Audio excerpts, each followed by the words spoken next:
எக்ஸாம்னா ஸ்ட்ரெஸ்ஸாக இருக்கா? அப்போ இந்த வீடியோ உங்களுக்கு தான். லைஃபே ஒரு எக்ஸாம் மாதிரி. இதில் எழுதக்கூடிய இந்த சின்ன சின்ன எக்ஸாம்ஸ்லாம் ஒரு லெசன் மாதிரி தான்.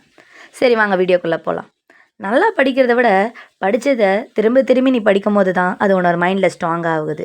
ஸோ அப்படி இருக்கும்போது மேலோட்டமாக ஒரு விஷயத்த நீங்கள் படிக்கிறீங்கன்னா அது கண்டிப்பாக மறந்துடும். இதை அப்படியே லாஜிக்காக எக்ஸாம் டைமில் யோசிச்சு பாருங்கள். எக்ஸாம் செம்ம டஃப்பு மறந்துடுச்சுன்னா என்ன ரீசன்? மேலோட்டமாக படிச்சிருக்கோம். சரி, ஆழ்ந்து படிக்கிறீங்கன்னு வச்சுக்கோங்களேன். அப்போ எக்ஸாம் அப்போ மறக்காதா என்ன? கண்டிப்பாக மறக்கும். எந்த ஒரு விஷயத்தையுமே எப்படி படிச்சோன்றது ரொம்ப முக்கியம். மனசார அர்ப்பணிச்சு ஒரு வேலையை செஞ்சீங்க அப்படின்னா, கண்டிப்பா அது உங்களுக்கு மறக்காது. ஆனா, அப்படி படிக்கிறதுல கூட எவ்வளோ ஆர்வமா படிச்சாலும், கவன சிதறல் அப்படின்றத தாண்டி நீங்க படிக்கும்போது, உங்களுக்கோட வெற்றி உங்களோடதா இருக்கும். சரி, பாஸ் மட்டும் தான் வாழ்க்கையா? ஃபெயில் ஆக மாட்டோமா எக்ஸாம்ல? 2த்தையும் தாண்டி தான் வரணும். ஃபெயில் ஆயிட்டீங்கன்னா என்ன? என்ன மிஸ்டேக் பண்ணோம்? அடுத்தது அத எப்படி ரெக்டிஃபை பண்ணி மாத்திக்கணும்? நெக்ஸ்ட் எக்ஸாம்ல நல்லபடியா எழுதணும். இப்படின்றத தெரிஞ்சுக்கிட்டு, எல்லாத்தையுமே லெசனா எடுத்துக்கிட்டீங்கன்னா, எந்த ஒரு எக்ஸாமும் ஸ்ட்ரெஸ் கிடையாது.